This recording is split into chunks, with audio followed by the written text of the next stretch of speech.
Shalom from Israel, I'm Ariel Ben Amram.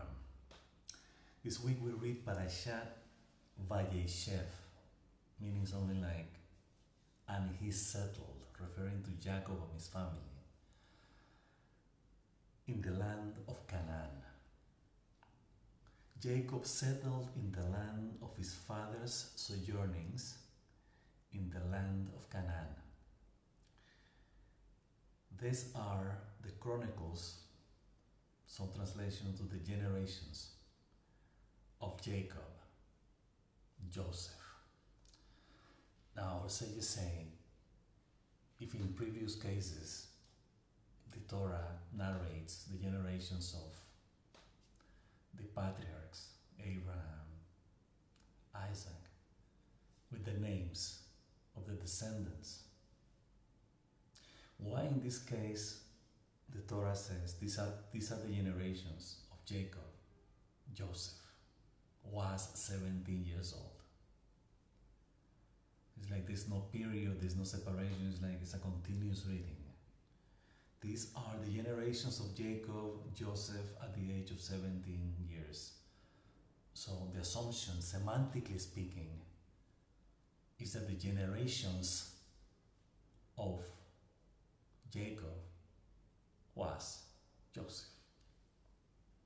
Now, how come that the descendants, we know that 12 tribes, why the Torah points out to Joseph as the epitome, the representation of the descendants of Jacob?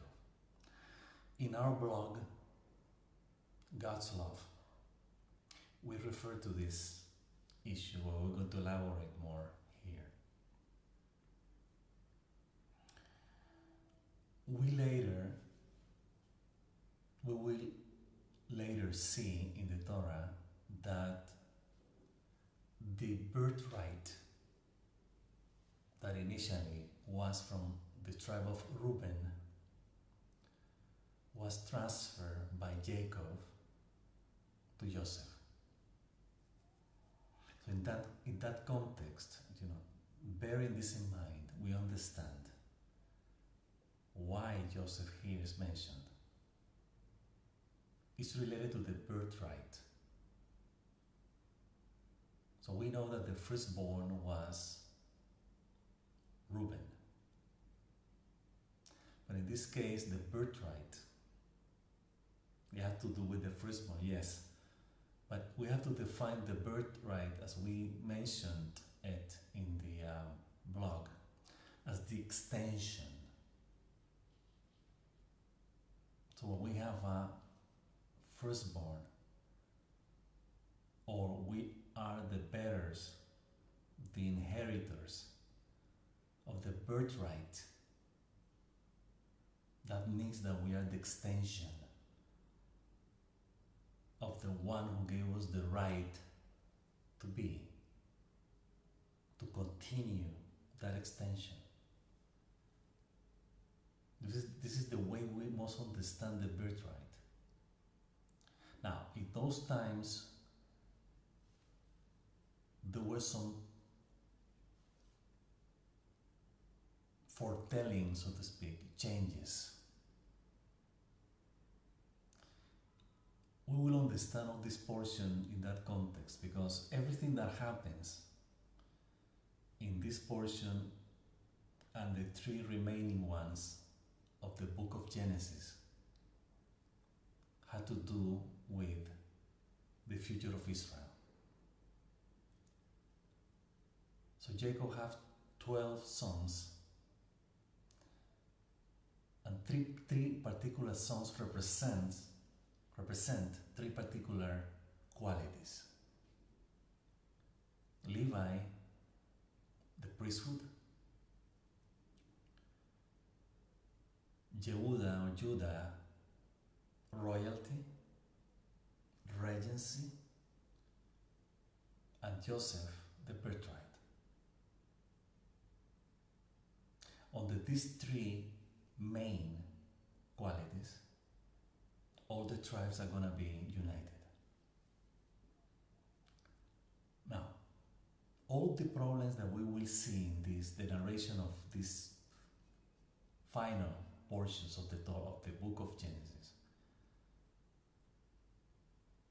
are around these three issues, these three situations, these three qualities: birthright, regency, and priesthood. At the beginning of the conflict between these three qualities, the conflict begins here. These are the generations of Jacob, Joseph. And then what happened later. Now that we've just defined what is the nature, so to speak, of the birthright, we understand that Joseph is the bearer of the identity of Israel. There is a quality, a particular quality, the extension of Israel, of Jacob. But we see that the last four portions of the Torah are related to Joseph from the beginning. We're talking about Joseph from the beginning. And the last portion of the book of Genesis ends with Joseph. So everything that happens from now on has to do with Joseph. Joseph is the reference, the main character of the story. For the reason that we just mentioned. He is the extension of Jacob. Therefore, everything that Joseph does is related to that extension, that quality of Israel. The birthright, the extension of Israel. So what Joseph embodies is the generations of Jacob. It is clear. We read and we know that. We realize that. And these qualities are related to a higher level of connection with God. The birthright has that quality in those times. Because the birthright was related to the priesthood. Now we say, well, if Levi inherited the priesthood, yes, but that was later.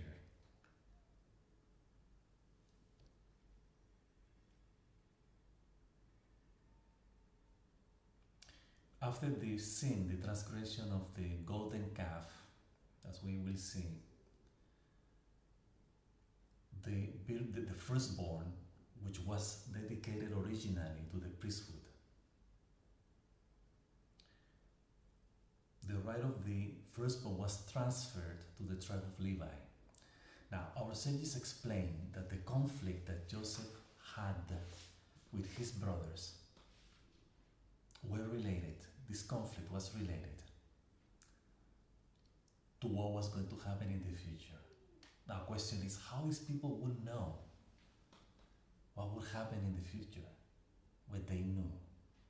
They had prophecy. They had a high level of prophecy at that time. So Levi knew that he was going to be the inheritor of the priesthood. Judah knew that he was going to be the inheritor of regency, the royalty, kingship. And Joseph knew also that he was going to be the inheritor of the birthright. Now, the problems between the brothers start from there. So we'll see later that in the moment that Joseph starts having dreams, that he's implied that his brother and his father was going to bend, to bow to him. I think the brothers don't understand this. It's like, how come if Judah is going to be the king, Levi is going to be the priest, why Joseph is going to be king? then our sages in the Talmud explain that the animosity against Joseph was to preserve the future. So if Levi is going to be the priest, Judah is going to be the king, how come that Joseph is proclaiming himself a king in his dreams? There's a problem here. So they saw in Joseph someone who was putting in danger the future mission of Israel. Therefore, they found suitable, justifiable to eliminate him. It's like if he's gonna be against us, he could be. They start understanding the attitude or the behavior of Joseph as something similar with their uncle Esau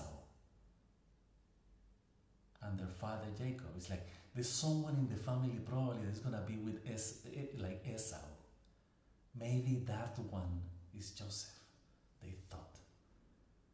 Therefore, if our father didn't eliminate Esau, we're going to do that with our brother.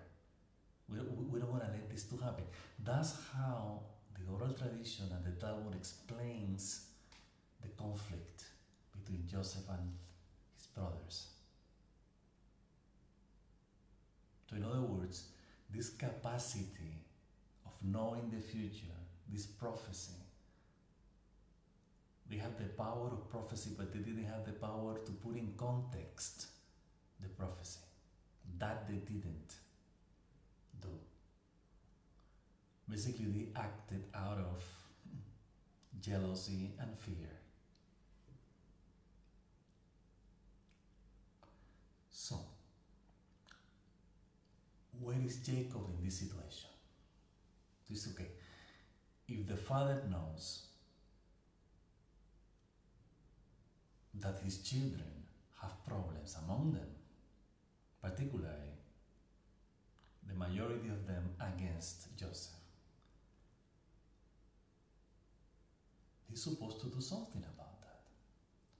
So the beginning, the so-called the first beginning of the first dysfunctional family in modern psychology is Jacob's family. Problem with his wife, problem among the children. And we will see that here.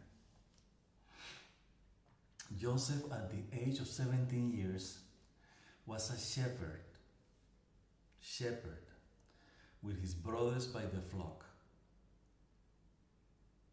But he was a youth with the sons of Bilhah and the sons of Zilpah, his father's wives. Now, the Torah is telling us Joseph was playing not with his older brothers, the children of Leah. He was playing with the children of the maids, the servants.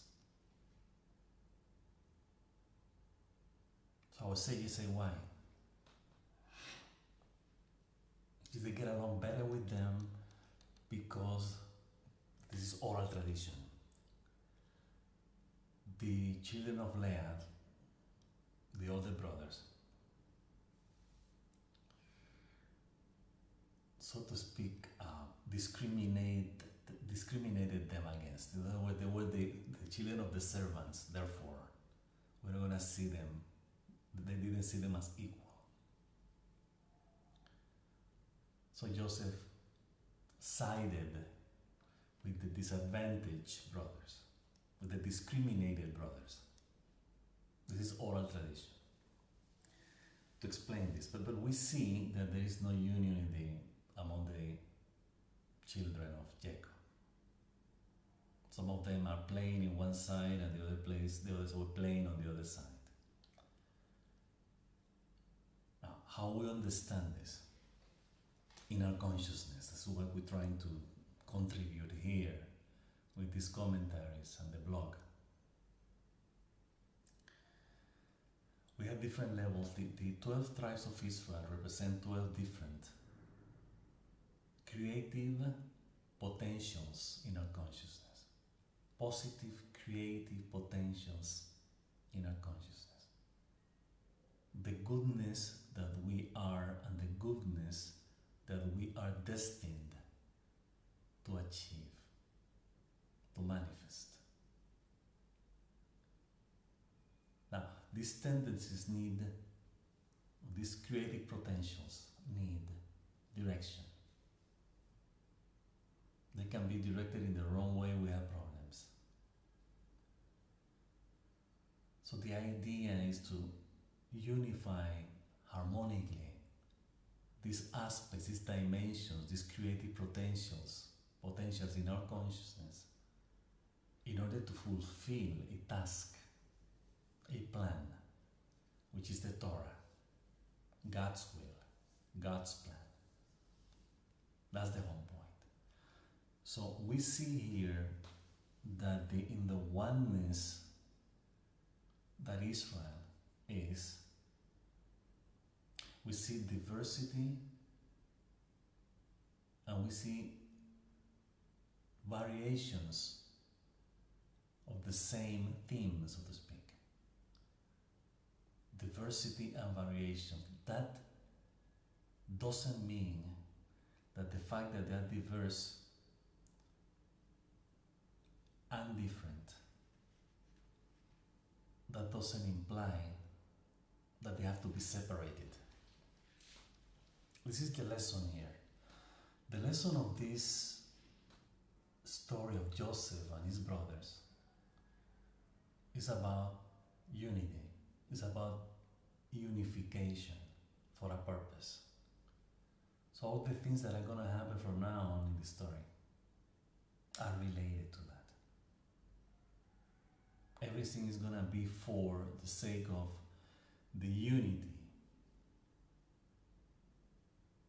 for the sake of a purpose, a goal, a plan. So we will see that God is behind everything that is going on here. Okay. And Joseph would bring evil or negative reports about them to the father. Osseous debate a lot about this. He said, why Joseph has to talk negatively about his brothers? So there are many reasons. Some say that indeed they were doing wrong things, and Joseph was going to inform the father about them, so the father would do something about that to correct that kind of behavior. Another version say, well, they were not doing wrong things, but in the eyes of Joseph, based on Joseph's perception, they were doing evil. So there's something here that is problematic. Because are we calling Joseph a liar? And then if we're going to see in the future what's going to happen, we see that he was righteous. He was not lying. So then what is wrong with this? Now, the Torah was not given at that time. However, our patriarchs decided to follow the Torah and the oral Torah in those times. They didn't have to, but they did. Therefore, all the children were keeping kosher. They were keeping Shabbos.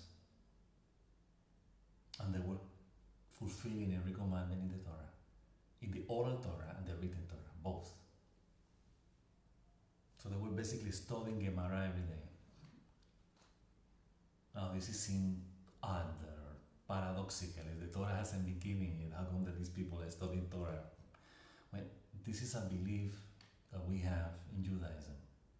In order to understand what happened here, everything that happened in this story is understood in that context.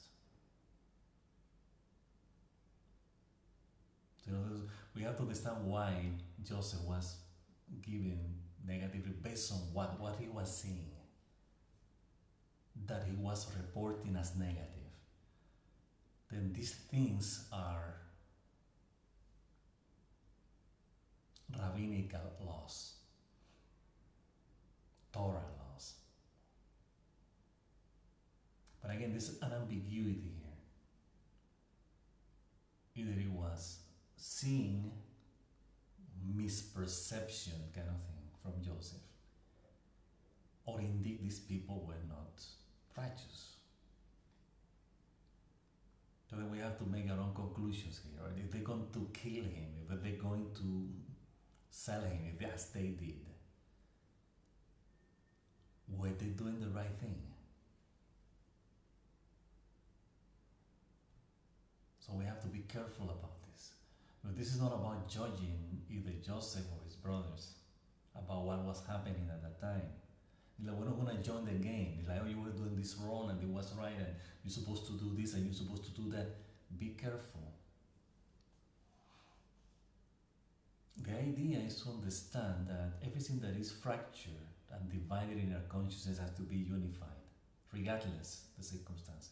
We have to be united in our consciousness. Our emotions have to be united with our thoughts and our discernment. And our discernment have to be united with our passions and feelings and instincts.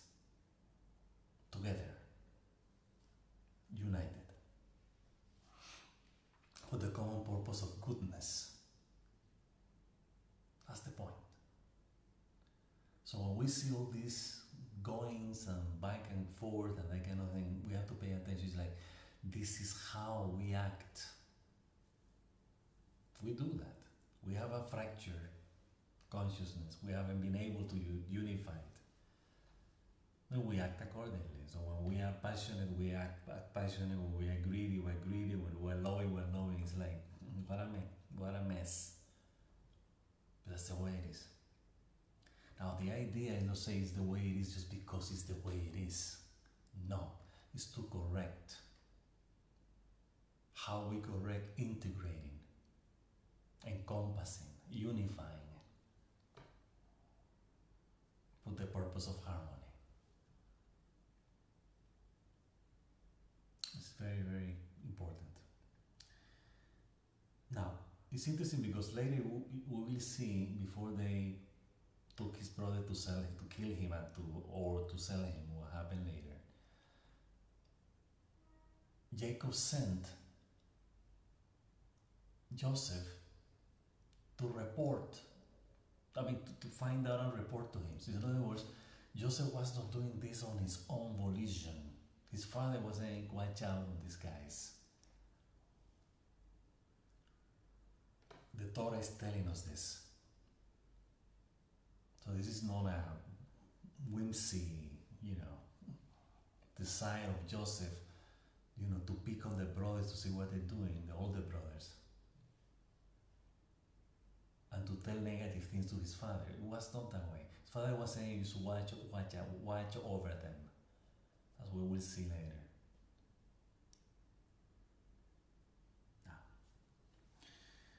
Now Israel loved Joseph. This is the dysfunctionality, when the dysfunctionality begins. More than all his sons. Since he was a child of his old age. Now, I'll just say, okay, he was old. When he was old, he has this child. Then after Joseph came Benjamin, which is the last one. So he was, but it doesn't say anything about Benjamin, that he was beloved because of his old age. He had him when he was old. No, you refer to Joseph. So say you understand old age as wisdom. That's one of the meaning of old age in Judaism. So the elders represent wisdom, not just old people. So in this wisdom, all this wisdom acquired by experience, by learning, was vested in this child. That's why we understand the extension of Israel, of Jacob, was Joseph.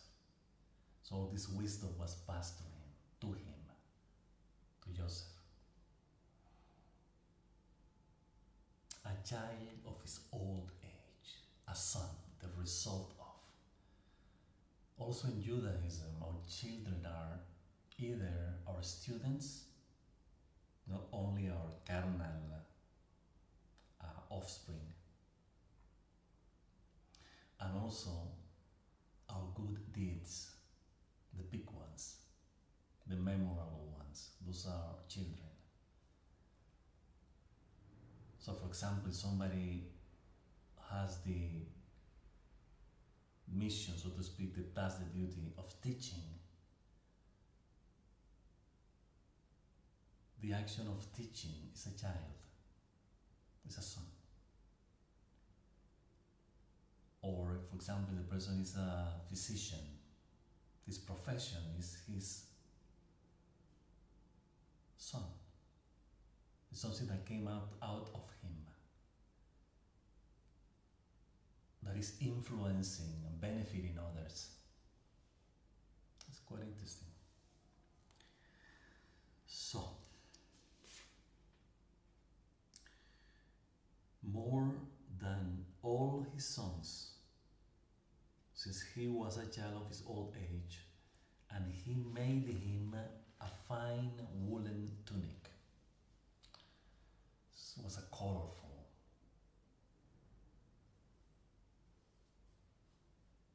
coat. So it's a distinction. He not only loved him more, Jacob not only loved him, Joseph, more than all of his brothers.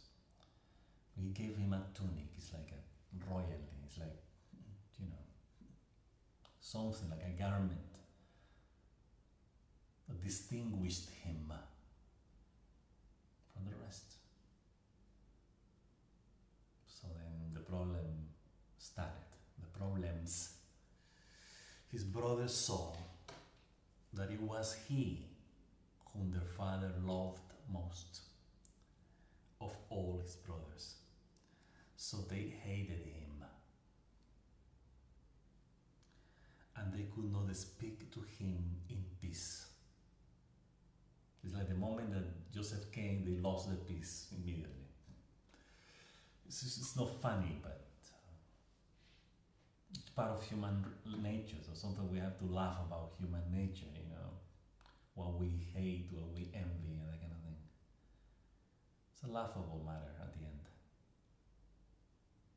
At the end. But at the meantime, it's not that laughable. Somebody's losing with the envy. Somebody's losing with the hate. So that's not funny.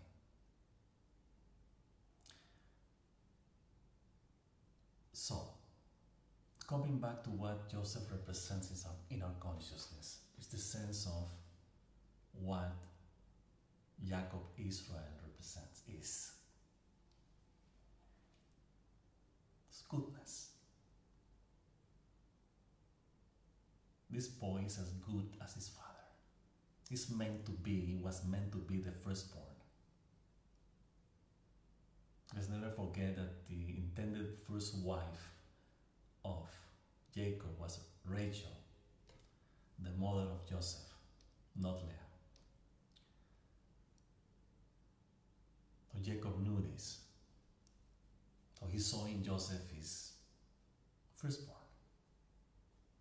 The intended firstborn, who later became the firstborn, inherited the birthright. Now, what we're talking about here is Israel identity, the extension of Israel identity over his brothers. He was the carrier of the blessings, which he later received. So his brother will bow to you, they will serve you. But we have to serve an idea, not a person, a principle, a fundament, foundation. That what we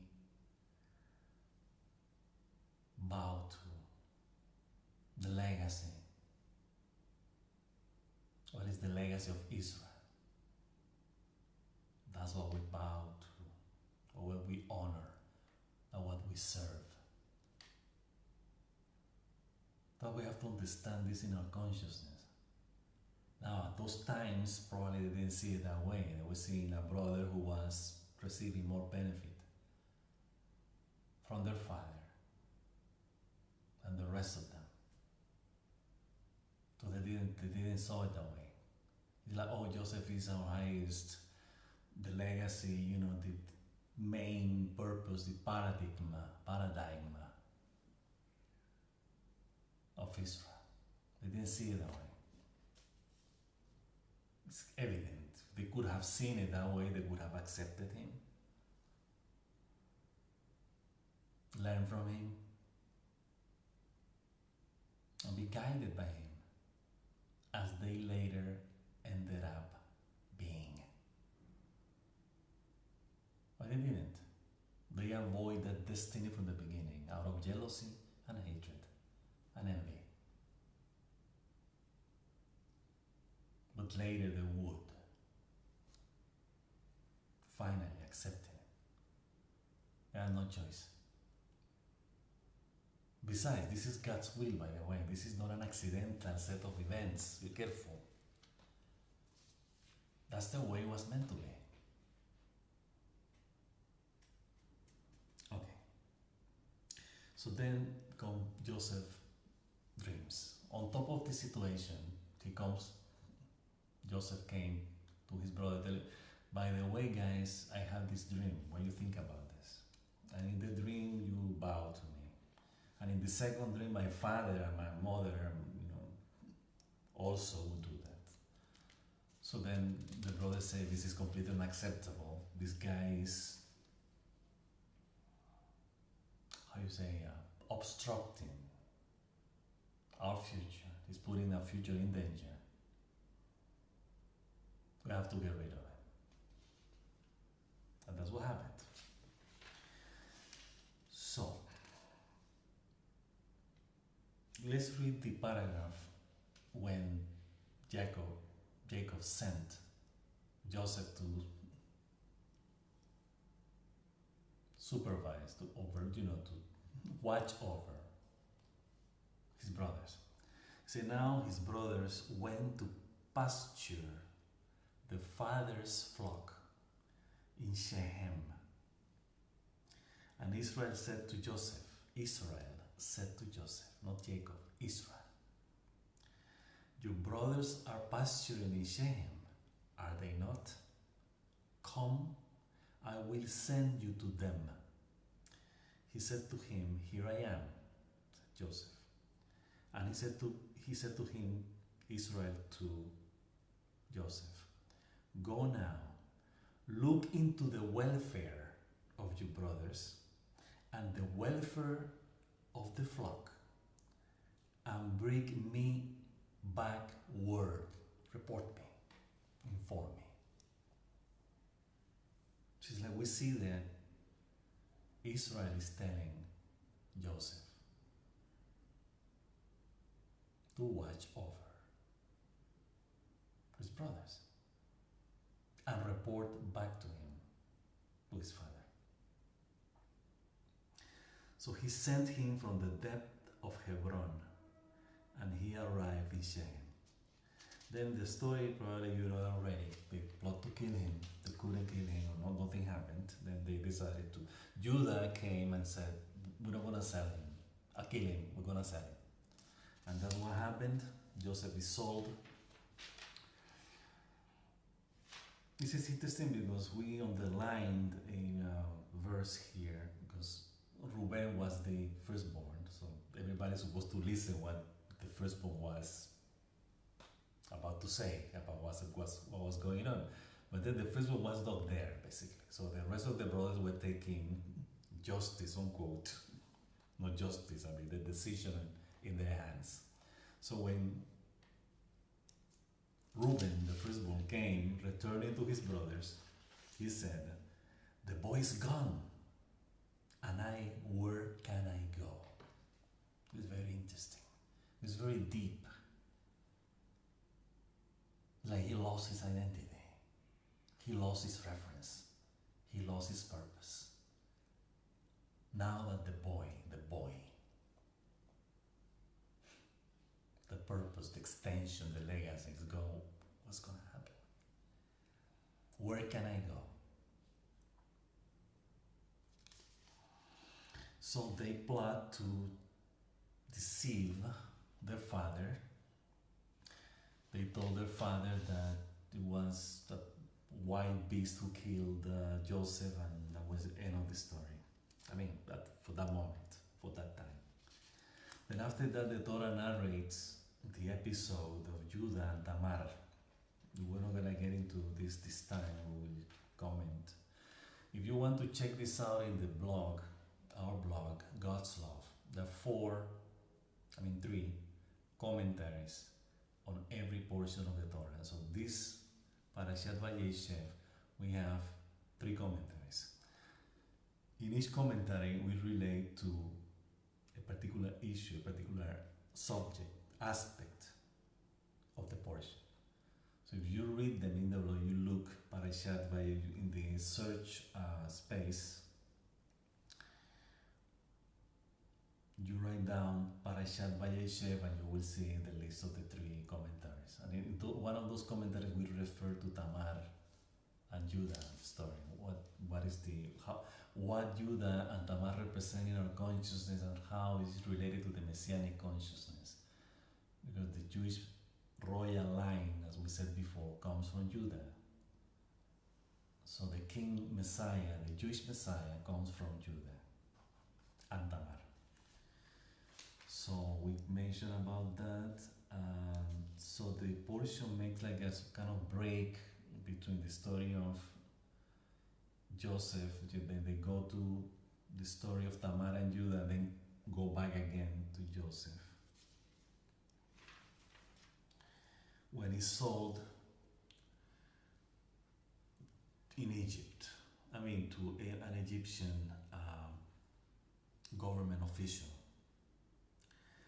What we want to remark about this new phase, new stage in Joseph's life in Egypt, there are two things that are repeated in this particular portion, but it will be repeated later also, many times, several times, few times. Hashem was with Joseph. God was with Joseph. And he became successful, a successful man. And he remained in the house of his Egyptian master. His master perceived that Hashem was with him, with Joseph. And whatever he did, Hashem made succeed in his hand.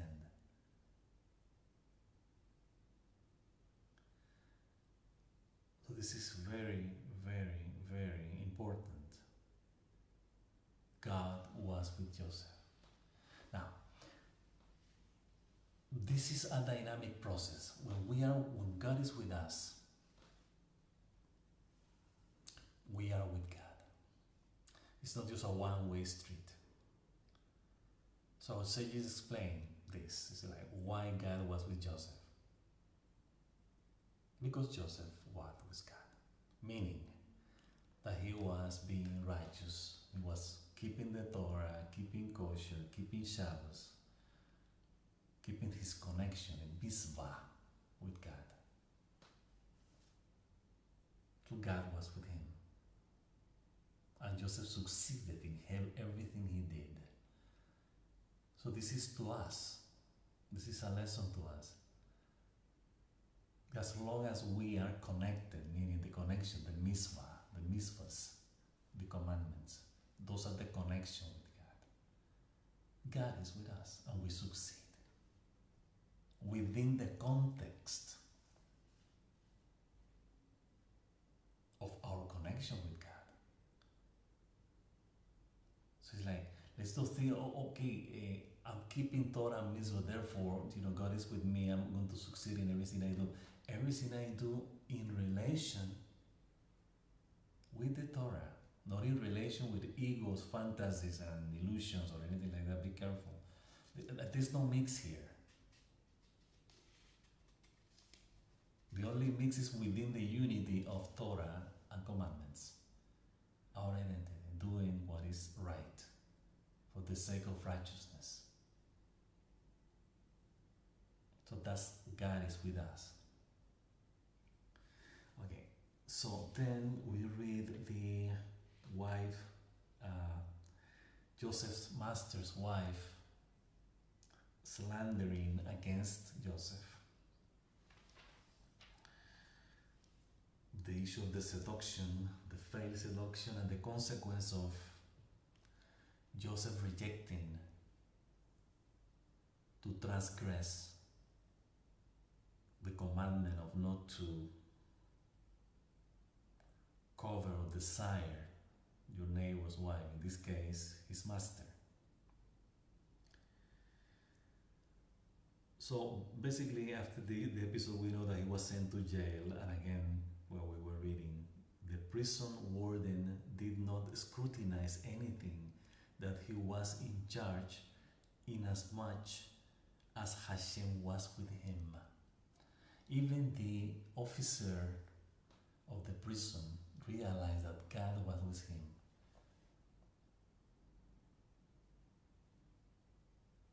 Now, we have to understand that these people were Egyptians, so they were idolaters.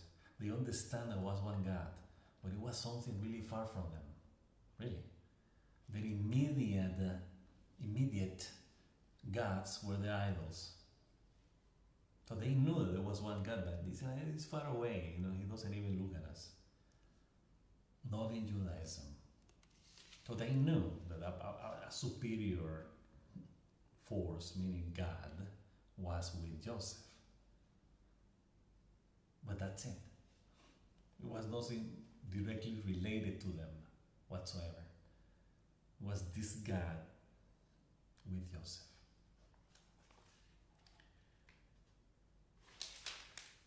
So then the dreams of the two accused servants of Pharaoh, the king of Egypt. He had two servants, the cupbearer and the baker. So they have both dreams. Joseph interpreted those dreams, came with a conclusion. And the portion ends. This is very important. Joseph asked the one who was released from prison, pardon his life. The cupbearer, the chamberlain of the cupbearers. Joseph asked him before he leaves prison, so could you please remember me? Talk to Pharaoh about me. Yet the chamberlain of the cupbearers did not remember Joseph, but he forgot him. Now, in our commentary in the blog, we refer to this. We want to echo what we said because it's important. Our oral tradition tells us that Joseph stayed 3 more years in jail because of this episode, meaning he was going to fulfill his time in jail. But the moment that he put his trust in a mortal, in this case, the chamberlain of the cupbearers, to be released, to release him from prison, and not to put his trust and confidence and expectations on God, the consequence is that we keep trapped in what we give trust. So in other words, this is not necessarily a punishment of God. It's like, oh, because you didn't ask me to release you and you ask somebody else, I'm going to punish you, you're going to stay 3 more years. Not quite. We have to be careful about that. What this trust in a mortal person means. What is mortal? something that doesn't transcend. So we have to basically trust in what transcends. What is the transcendence in our existence? It's God. What is God in this case? We are not trying to define God. That's not the point. In Judaism, God is undefinable. It's our connection with this undefinable God. So we have to trust we have to trust what we don't know. Because everything that we know and everything that we don't know, everything that happens to us and everything that we don't know what's going to happen to us, belong to God. Sometimes we look back in our lives, some of us, not all of us, and we see that everything that passed was not necessarily the choices that we made. Sounds like, yes, everything that we have done, the choices that we have made have taken us here, yes, but those choices are not necessarily taken by us. We're forced to take certain situations based on the circumstances. And these circumstances, we do not control. So in that sense, that inability to control is recognizing that someone, God, the Creator, is behind the circumstances that make us choose or make us make the decisions we take. So we have to understand it that way. So in this case, the Chamberlain of the cupbearers represents our expectations about life, our own personal expectations. This is like controlling. I want it to be this way because this is what I want. Not necessarily what I want in relationship with my connection with God. This is what I want. I want to get out of here, so my idea of corruption in terms of a cloud. It's like this guy has cloud with the king. That maybe his cloud is gonna help me. So the moment when we believe in that, we fall into that game. So if we have a problem in a corrupted system in a country, we have to know what to do. Because everybody's corrupted here. Everybody pays money and everybody has friends in order to get what they want, to receive the benefit from the government that they need or they expect or they want.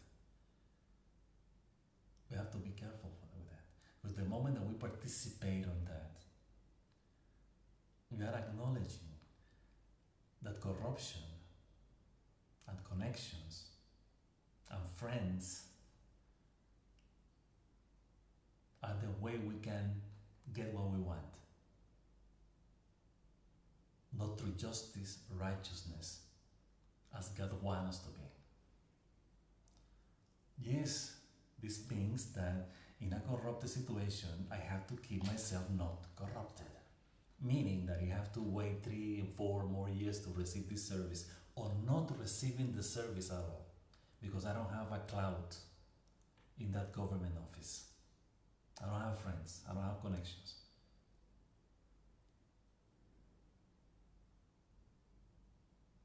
Then I don't do it. I don't want to participate in that kind of system. I'm not part of it. Then I accept it. I don't receive it. That's it. End of the story. God doesn't want to give it. Then I blame God, so to speak. By blame, I'm talking about giving the responsibility to Him. The circumstances, the corrupted circumstances in my environment that these people have created, I mean, the system, the population, the nation, and that you, God, in some way have allowed. You have allowed this. I know they did it, but you allowed it. Therefore, you're responsible. So if I'm not going to get the benefit that by the law I deserve to receive, And they're not giving it to me because I don't have clout, I don't have friends, I don't have connections. Then you're responsible. That's fair. That is a fair statement. God will say, you're right.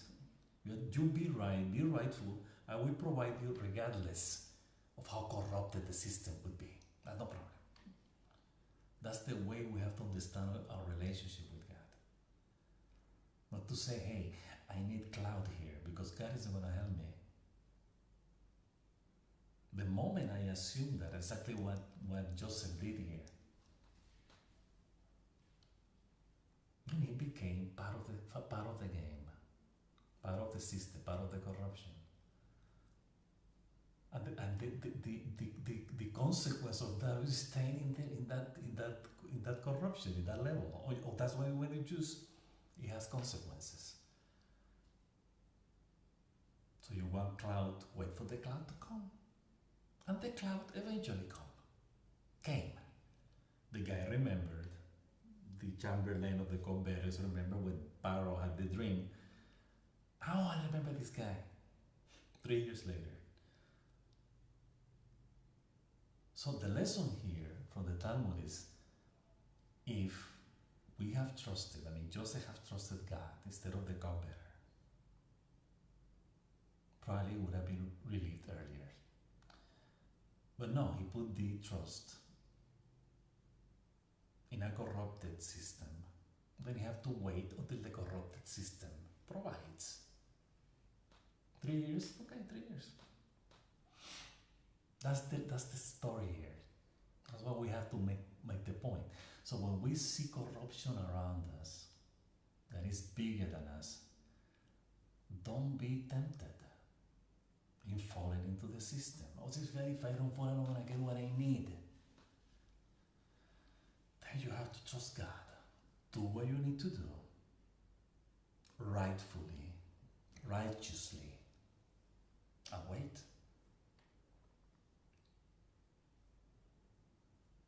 Sometimes we don't get, even by following the rules, we don't get what we need. Sometimes.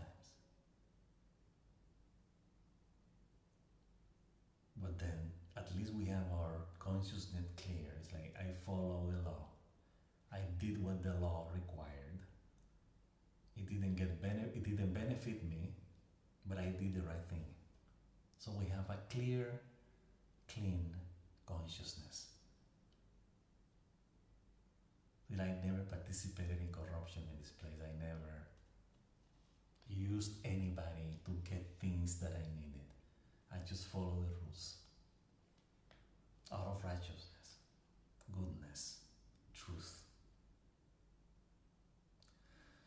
Okay, so basically that's the commentary for this time. I hope that you have an abundantly blessed week, full of love, peace, insights of our connection with God, inspiration to be closer to Him. Also a blessed Shabbat Shalom. And until next week.